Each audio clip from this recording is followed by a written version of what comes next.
Alors, donc, la deuxième année, c'est une voie de vraie transformation.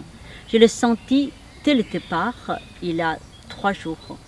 Le premier jour, quand on s'est réunis, tout de suite, il y a quelque chose qui s'est passé. L'ambiance, le regard, l'écoute, leur façon d'être, tu vois.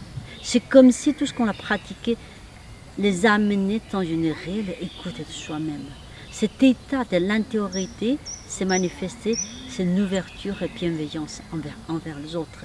Avant de parler de technique.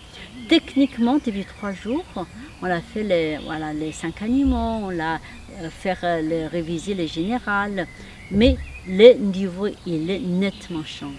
De loin, on sent cette harmonie, tu vois, qui vient de profondeur, qui va vers beaucoup plus d'espace à l'extérieur.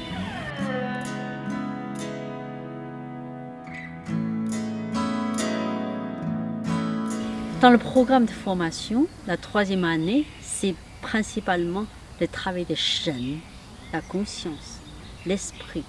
Donc je voudrais vraiment dans la troisième année, on entre dans cette voie de formation, mais beaucoup plus ancrée dans leur vie quotidienne.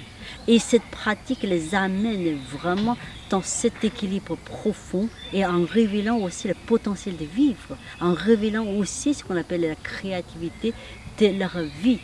Et puis réveiller plus la capacité de vivre.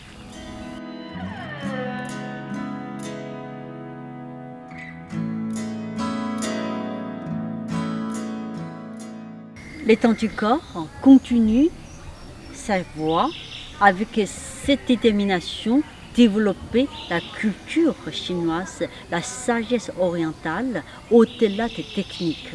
Donc cette année, on a pu inviter Cyril Javaré de venir donner des conférences sur le Confucius, sur l'écriture chinoise, sur la culture chinoise. Pour moi, c'est très important, c'est même essentiel, comme je dis. C'est parce qu'il faut qu'on élargisse notre pensée. Grâce à cette culture et la philosophie chinoise, il nous aide à construire une pensée globale, une pensée de transformation, et c'est ce que l'humanité a besoin actuellement. Donc, le Qigong, c'est une voie de l'introduction presque. Grâce à la pratique du corps, on va entrer dans l'élargissement de l'esprit. C'est l'être qui est dans sa voie de développement et de transformation.